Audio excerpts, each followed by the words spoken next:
2026 election வரப்போகுது. அதுல வந்து எந்த கட்சி வரும்னு நீங்க நம்புறீங்க? ரெட்டையில தான் வரும்னு நினைக்கிறேன். கடந்த 3 வருஷமா பாத்தீங்கன்னா 3 எலெக்ஷன்லயும் டிஎம்கே தான் ஜெயிச்சிருக்காங்க. ரெட்டையில தான் வருவாங்கன்னு நீங்க நம்புறீங்களா? இவர் வந்து விஜய் வந்து நானும் எனக்கும் டிஎம்கேக்கு தான் போட்டிக்கிறாங்க. விஜய் வருவாரா வர மாட்டாரா? ரெட்டையில எடப்பாடி தான் வருவார். எடப்பாடி தான் வருவாங்க. என்னென்ன பிரச்சனைகள் இருக்குங்க? நம்மளை பிழைக்கணும், நம்ம விலைவாசிலாம் கம்மியாகணுங்க.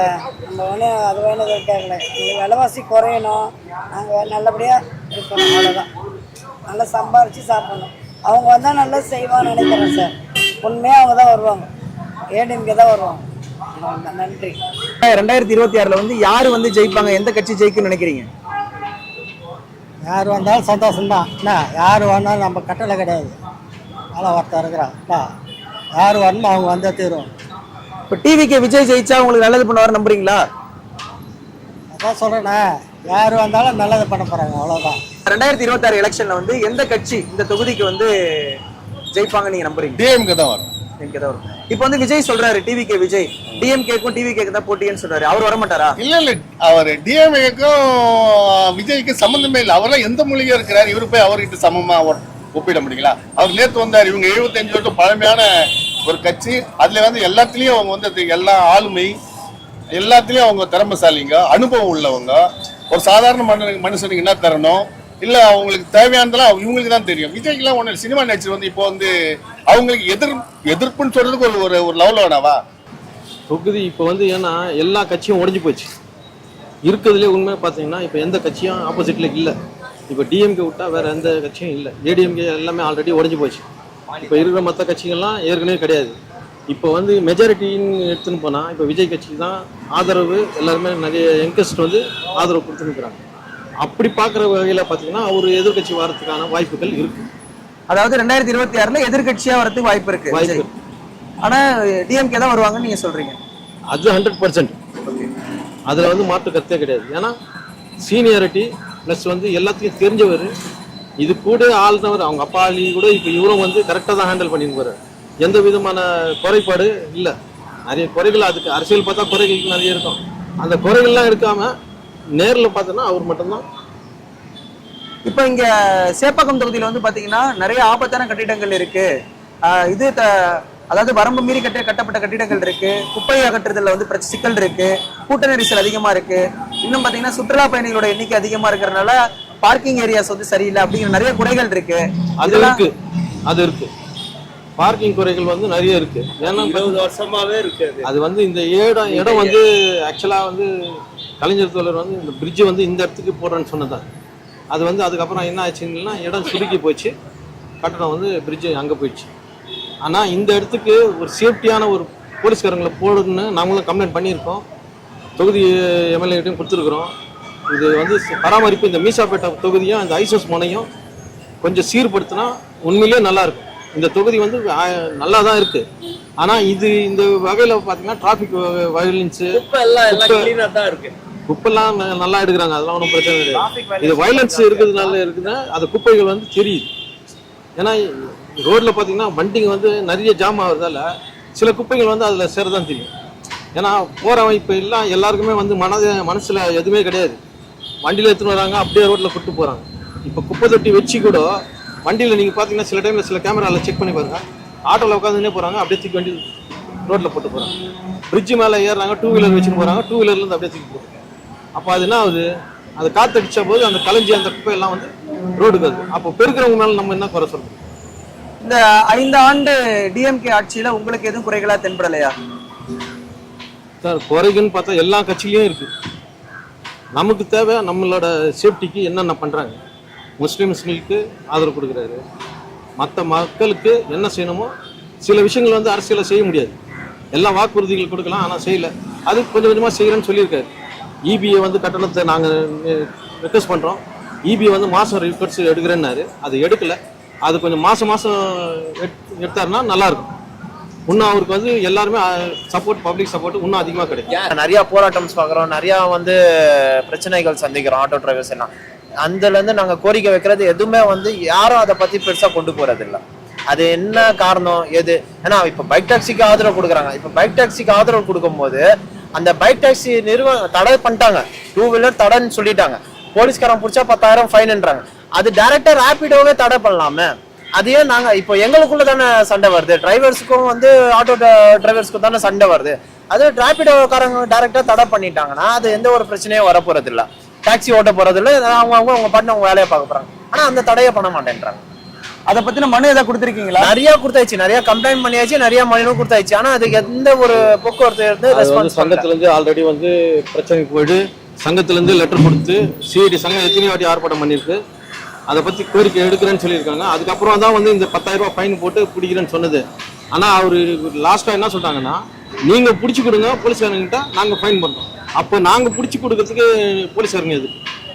அதுதான் பிரச்சனை. ஏன்னா டிரைவர் ஓட்டுறாங்க. இப்ப இந்த ஆட்டோ இது டூ வீலர் டாக்ஸி வந்து எந்த கட்சி வந்தா நீங்க உங்களோட கோரிக்கையை நிறைவேற்றுவாங்க? அது நாங்க கரெக்டா சொல்ல முடியாது.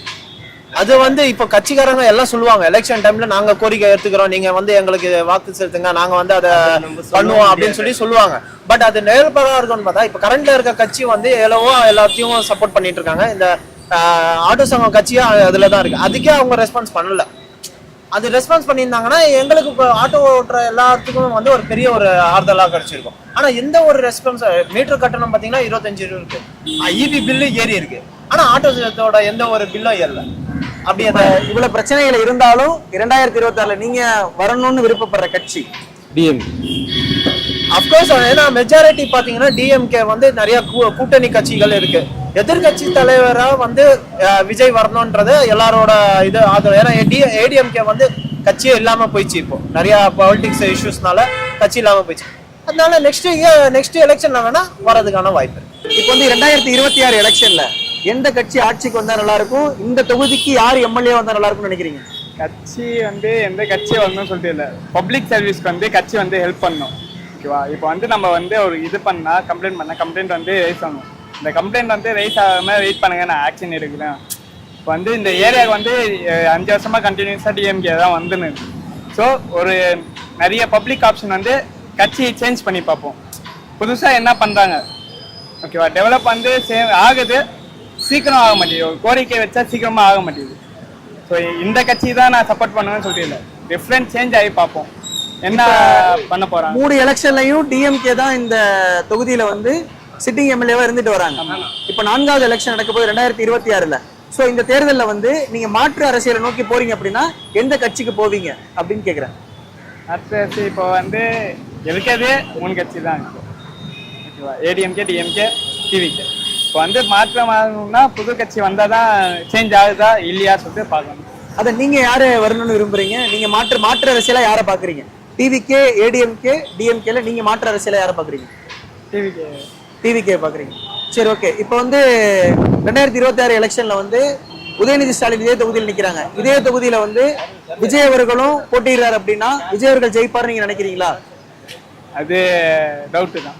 ஏன்னா வருஷமா உதயநிதி இருக்கிற டைம்ல இப்போ திடீர்னு சொல்லிட்டு ஒரு புதுசா வந்து இப்போ பழைய ஆள் நிக்கிற டைம்ல அவங்களுக்கு ஓட்டு வருமா பார்த்தா பழைய ஆளுக்கு தான் வரும், புது ஆளுக்கு வரவே டவுட்டு தான். நிறைய பேர் விஜய்க்கு வந்து ஃபேன்ஸ் இருக்காங்க, அவங்க இது விஜய்க்கு வந்து ஃபேன்ஸ் இருக்காங்க. ஸோ அது பேஸ் பண்ணியும் வரலாம் சான்ஸ் இருக்கு. சரி, ஓகே. 2026 எலெக்ஷன்ல விஜய் சிஎம் ஆயிட்டு வரா? தெரியல, அது பார்க்கணும். சரி, ஓகே. ஆனா எந்த கட்சி சிஎம் ஆகிறதுக்கு வாய்ப்பு இருக்கு, எந்த கட்சி ஆட்சி அமைக்க வாய்ப்பு இருக்கு நீங்க நினைக்கிறீங்க தமிழ்நாடு முழுக்க? டிஎம்கே தான். Thank you bro. 2026 எலெக்ஷன்ல வந்து எந்த கட்சி வந்து இந்த தொகுதியில ஜெயிக்கும்னு நினைக்கிறீங்க நீங்க? டிஎம்கே தான். டிஎம்கே தான் ஜெயிக்கும். இப்போ வந்து விஜய் வந்து சொல்றாரு டிஎம்கேக்கும் டிவிகேக்கும் தான் போட்டின்னு சொல்றாரு. ஏன் விஜய் ஜெயிக்க மாட்டாரு அந்த தொகுதியில? இல்ல, போட்டி இருக்கலாம், ஆனா ஜெயிக்கணும்ன்றது பாசிபிலிட்டி இல்லை. ஓகே. இப்போ விஜய் சைடுல இருந்து யாரை கேண்டிடேட்டா நிப்பாட்டுவாங்கன்னு எதனா ஐடியா இருக்கா உங்களுக்கு? இல்ல, அதுக்கான இந்த ஐடியா. சரி, ஓகே. இப்போ நீங்க திரும்பவும் டிஎம்கே தான் இங்க வரணும்னு ஆசைப்படுறீங்க, விரும்புறீங்க. இந்த தொகுதிக்கு அவங்க என்னென்ன பண்ணிருக்காங்க? ஆல்மோஸ்ட் நிறைய பண்ணியிருக்காங்க, எல்லாம் ஒன்னொன்னா சொல்ல முடியாது. இப்போ வந்து கடந்த 3 எலெக்ஷன்லையும் பாத்தீங்க அப்படின்னா டிஎம்கே தான் இந்த தொகுதியில ஜெயிச்சிருக்கு. 2026 எலெக்ஷன்ல எந்த கட்சி ஆட்சிக்கு வரும் நீங்க நினைக்கிறீங்க? உதயநிதி ஸ்டாலின் தான் வருவார். இப்ப திரும்பவும் 2026 அவர் தான் உதயநிதி ஸ்டாலின் தான் வருவார். இந்த தொகுதி எந்த தொகுதி அப்படின்னு தெரியும், இந்த தொகுதியை பொறுத்தவரையும் உதயநிதி ஸ்டாலின் தான் வருவார். இப்போ வந்து 2026 எலெக்ஷன்ல வந்து டிவிகேக்கும் டிஎம்கேக்கும் தான் போட்டி அப்படின்னு சொல்லி விஜய் சொல்றாரு. இப்ப விஜய் வரமாட்டாரு அந்த தொகுதியில? விஜய்க்கு எல்லாம் இந்த ஏரியால வாய்ப்பு கிடையாது, உதயநிதி ஸ்டாலின் தான் வாய்ப்பு. இப்போ வந்து உதயநிதி ஸ்டாலின் ஒரு ஸ்டார் கேண்டிடேட். அவர் வந்து ஒரு மினிஸ்டரா இருக்காரு, இந்த தொகுதியோட எம்எல்ஏவும் இருக்காரு. இந்த தொகுதியில அவரு 5 வருஷமா எம்எல்ஏ பணியாற்றி இருக்காரு. இப்ப அவரை மாதிரி ஒரு ஸ்டார் கேண்டிடேட்டுக்கு ஆப்போனண்டா வந்து ஒரு கேண்டிடேட் நிப்பாட்டுறதுக்கு டிவிக்கு ஆள் இருக்காங்க. யாரும் வரதுக்கு வாய்ப்பு இல்லை. யாரை நிப்பாட்டுவாங்கன்னு நினைக்கிறீங்க நீங்க? எனக்கு இது யார் நிப்பாட்டுவாங்கன்னு தெரியாது நமக்கு. இந்த ஏரியா இந்த தொகுதியை பொறுத்தவரைக்கும் உதயநிதி ஸ்டாலின் தான் வருவார். யார் நிற்க எப்படிப்பட்ட டஃப் பார்ட்டி ஆப்போசிட் நின்னாலும் உதயநிதி தான் வருவார் இந்த ஏரியா. இப்ப 2026 எலெக்ஷன்ல எந்த கட்சி வந்து இந்த சட்டமன்ற தொகுதிக்கு திரும்ப ஜெயிக்கும்னு நினைக்கிறீங்க நீங்க? டிஎம்கே தான் ஜெயிக்கும்னு நினைக்கிறீங்களா, நீங்க விருப்பப்படுறீங்களா? இல்லை, அதான் எதுவும் மாற்றம்னும் போது நம்ம ஒன்றும் பேசுறதுக்கு வாய்ப்பு இல்லை. மாற்று இல்ல, ஆல்ரெடி அவங்க தானே இயற்கையில் அவங்க தான் இருக்காங்க, இப்பயும் அவங்க தான். சரி, ஓகே. இப்போ வந்து விஜய் வந்து டிஎம்கேக்கு நான் தான் ஆப்போனண்ட் அப்படின்னு சொல்லிட்டு இப்ப உதயநிதி ஸ்டாலினை எதிர்த்து விஜய் இந்த தொகுதியில வந்து நிக்கிறாரு அப்படின்னா நீங்க யாருக்கு ஓட்டு போடுவீங்க? யார் நல்லது செய்கிறாங்களோ அவங்களுக்கு போட வேண்டியதுதான். இந்த ஒரு வாட்டி மாற்றத்தை பார்க்கலாம். அப்ப யாருக்கு போடலாம்னு நினைப்பீங்க நீங்க? அது சொல்ல முடியாது. சரி, ஓகே. மாற்றத்தை நோக்கி நீங்க ஓட்டு போடுவீங்க. ஆமா. சரி, ஓகே. இது கடந்த 3 எலெக்ஷன்ல 15 வருஷமா பாத்தீங்கன்னா டிஎம்கே தான் இங்க சிட்டிங் எம்எல்ஏவா இருக்காங்க. ஆமா, இருக்காங்க. அவங்க இந்த தொகுதியோட குறைகள் எல்லாத்தையும் மேம்படுத்திருக்காங்கன்னு நினைக்கிறீங்களா? ஒரு அளவுக்கு பார்த்துட்டு இருக்காங்க. பாத்துருக்காங்க. அப்புறம் எதனால நீங்க மாற்றத்தை நோக்கி போறீங்க? அது சில விஷயங்கள் இருக்கு, அதை நம்ம வந்து வெளிப்படையா எதுவும் சொல்ல முடியாது. புரியுதுங்களா? எது சொன்னாலும் வந்து அது வேற மாதிரி தான் போகும். அதனால எதுவும் அதை பத்தி நம்ம அதிகமா பேச முடியாது. இருக்கிற நிலைமைக்கு எப்படி இருக்கோ அதுக்கு தகுந்த மாதிரி நம்ம அட்ஜஸ்ட் பண்ணிட்டு போறது நல்லது. இப்ப இருக்கிற காலகட்டத்துக்கு யாரையும் வந்து இவங்க தான் வருவாங்க அவங்க தான் வருவாங்க. யார் நல்லது மக்களுக்கு செஞ்சா எங்களுக்கு சந்தோஷம்தான். அது யாரா இருந்தாலும் சரி, வேற ஒன்றும் எங்களுக்கு தேவை கிடையாது. இருக்கிற ஏழைப்பாழைங்க, வீட்டு வாடகை, சின்ன சின்ன தொழில் பண்ணுறோம், நிறைய பிரச்சனைகள் இருக்குது. அதெல்லாம் கணவனால் கைவிட்டவங்க, குழந்தைங்க, நிறைய அந்த மாதிரி விஷயங்கள் எங்களுக்கு நல்லது பண்ணணும். அவ்வளோதான்.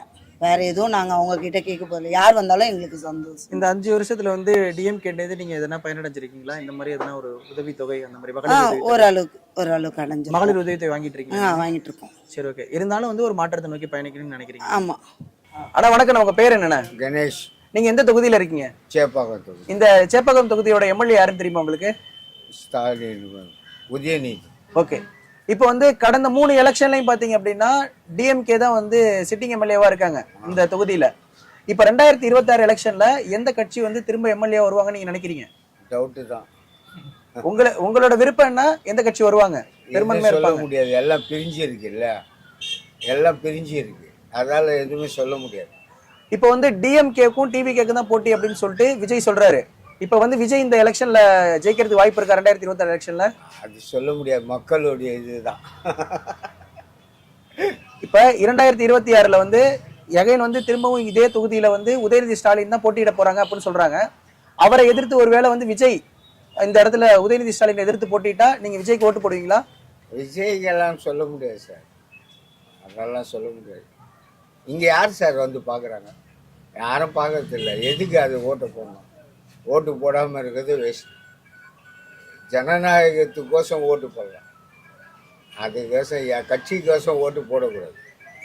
எந்த எம்எல்ஏ வந்தாலும் யாரும் ஒன்றும் பார்க்க மாட்டாங்க, கேட்க மாட்டாங்க, எதுவுமே சொல்ல மாட்டாங்க. என்ன பார்க்குறாங்க தொகுதியில் வந்து? யாரும் பார்க்கறது இல்லை. என்னத்துக்கு அது போடணும்? இந்த தொகுதியில் என்னென்ன பிரச்சனை இருக்குன்னு நினைக்கிறீங்க நீங்க? எல்லாம் பிரச்சனை இருக்குது. இங்கே வாடகை ஏற்றுறாங்க, எல்லாம் ஏற்றுறாங்க, ஒரு 100% ஏற்றுறாங்க. அது யார் வந்து கேட்குறாங்க? லெட்டரே ஏற்கனவே கொடுத்தேன், உதயநிதி எம்எல்ஏ ஆவது முன்னே கொடுத்தேன், ஒன்றும் ஸ்டெப் எடுக்கல. அதுக்கு என்னத்துக்கு ஓட்டு போடணும்? அவ்வளோதான். அப்போ 2026ல் வந்து மாற்றத்தை நோக்கி நீங்கள் ஓட்டு போடலான்னு இருக்கீங்களா? மாற்றம் வரும்.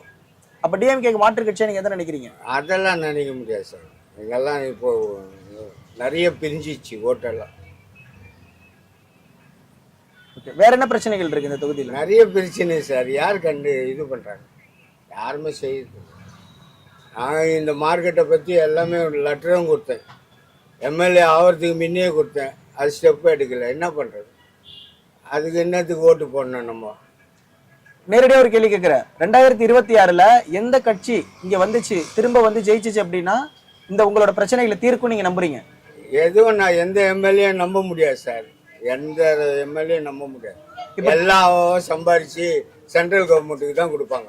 இப்போ டிவிகே விஜய் வந்து புதுசாக கட்சி ஆரம்பிச்சிருக்காரு. ஆமாம். இப்போ அவருக்கு வந்து ஓட்டு போட்டால் அவர் பண்ணுவார், இதெல்லாம் செயல்படுத்துவார் நம்புறீங்களா? சொல்ல முடியாது, வந்தால் தான் சொல்ல முடியும். 2026 எலெக்ஷன்ல எந்த கட்சி திரும்ப இந்த தொகுதிக்கு எம்எல்ஏ வருவாங்கன்னு நினைக்கிறீங்க? உதயசூரியன் தாங்க வரும். உதயசூரியன் தான் வரும். சரிக்கா. கடந்த 3 எலெக்ஷன்லையும் உதயசூரியன் தான் இந்த இடத்துல ஜெயிச்சிருக்காங்க. ஓகேவா? இப்போ வந்து விஜய் என்ன சொல்றாரு அப்படின்னா டிஎம்கேக்கும் டிவிகேக்கும் தான் போட்டின்னு சொல்றாரு. இப்போ அவர் வந்து உதயநிதி ஸ்டாலின் எதிர்த்து நின்னா ஜெயிக்கிறதுக்கு வாய்ப்பு இருக்கா? உதய ஸ்டாலின் தாங்க வருவாரு. விஜய் எதிர்த்து நின்னாலும் உதயநிதி ஸ்டாலின் தான் ஜெயிப்பாரா? சரி, ஓகேக்கா. இங்க வேற எதனா பிரச்சனைகள் இருக்கா உங்களுக்கு? எந்த பிரச்சனை எங்களுக்கு எல்லாமே உதய ஸ்டாலின் நல்லா பண்ணி தராங்க. இந்த தொகுதியில் எங்களுக்கு எல்லா வசதியும் பண்ணி தராங்க, எல்லாம் செய்கிறாங்க. அதனால நாங்கள் அவருக்கு தாங்க போடுறோம். 2026 எலெக்ஷன்ல நீங்க யாருக்கு சப்போர்ட் பண்ண போறீங்க? நான் விஜய்க்கு தான் சப்போர்ட் பண்ணுவேன். விஜய்க்கு தான் சப்போர்ட் பண்ணுவீங்க. அப்ப 2026 எலெக்ஷன்ல வந்து சேப்பாக்கம் தொகுதியில வந்து விஜய் போட்டிட்டார் அப்படின்னா உங்க ஓட்டு யாருக்கு போடுவீங்க? விஜய்க்கு தான். விஜய்க்கு தான் போடுவீங்க. இப்ப ஆல்ரெடி இங்க இருக்கிறாங்களா டிஎம்கே எம்எல்ஏ இருக்காங்க, அவங்க பேர் தெரியுமா யாருன்னு? ஸ்டாலின் தான் இருக்கிறாரு. ஓகே, உதயநிதி ஸ்டாலின். ஸ்டாலின். இப்ப உதயநிதி ஸ்டாலின் நிக்கிறாரு, அதே இடத்துல வந்து அவரை எதிர்த்து விஜய் நிக்கிறாருன்னா உங்க ஓட்டு வந்து யாருக்கு? விஜய்க்கு தான். விஜய்க்கு தான். சரி, எந்த ரீசன்னால இப்ப 3 எலெக்ஷன்ல வந்து பாத்தீங்க அப்படின்னா 15 வருஷமா டிஎம்கே தான் சிட்டிங் எம்எல்ஏ இருக்காங்க, எந்த காரணத்தினால நீங்க விஜய்க்கு ஓட்டு போடணும்னு நினைக்கிறீங்க? விஜய் ரசிகர் விஜய்க்கு போட் போடுறேன்னு ஆசை இருக்கு. ஆனா நல்லா பண்ணுவாரு மக்களுக்கு. அது தொகுதியில உள்ள பிரச்சனைகள் எதனா இருக்கு, அதை சரி பண்ணுவாருன்னு நினைக்கிறீங்களா? இந்த பிரச்சனைகளை விஜய் வந்து நல்லா சரி பண்ணுவாரு. எல்லா பிரச்சனை எந்தெந்த பிரச்சனைகள் சரி பண்ணுவாரு? விவசாயிக்கு வந்து நல்லா பண்ணுவாரு. இல்ல, உங்க தொகுதியில எந்தெந்த பிரச்சனைகளுக்கு பண்ணுவாரு? விவசாயிக்கு நல்லா பண்ணா அது போதும் ப்ரோ. வந்து எடப்பாடி வந்தாதான் நாடே நல்லா இருக்கும். ஓகே, ஆமா, வேற எவன் வந்தாலும் ரோட்ல பொம்பளோட போக முடியாது. நான் ஒன்னும் ஓப்பனா சொல்றேன். அப்ப 2026 எலெக்ஷன்ல வந்து எடப்பாடி அவர் தான் வருவாரு. நான் ஓப்பனா சொல்றேங்க, எழுதியே தரேன். அப்புறம் என்ன வீட்டு படுத்து நான் வெளியே வரல, அதே எடப்பாடி தான் எனக்கு சப்போர்ட் பண்ணாரு. இல்லைன்னா தூக்கி உள்ள போட்டுப்பாங்கல்ல. நீங்க வந்து நான் தான் மந்திரி, நான் தான் கந்திரி, நான் யார் வரும்? இப்ப விஜய் வந்து ஏடிஎம்கே எனக்கு போட்டின்னு சொல்லல, டிஎம்கேக்கும் டிவிகேக்கு தான் போட்டின்னு சொல்றாரு. எந்த போட்டியா எடப்பாடி வந்தா நல்லா இருக்கும் நாடு. அதான் ஒரே வார்த்தை. இப்ப எடப்பாடி எலெக்ஷன்ல ஜெயிச்சு வந்தார் அப்படின்னா அவருக்கு எதிர்க்கட்சி யார் இருப்பாங்கன்னு நினைக்கிறீங்க? எதிர்கட்சி யாரு? எதிர்கட்சியா வந்தா விஜய் வருவான். எதிர்கட்சிக்கு விஜய் தான் வருவான். இது டம்மி பீஸ் போனதுதான் இது. அது போயிடும். விஜய் தான் எதிர்கட்சியா வந்தா வருவான்.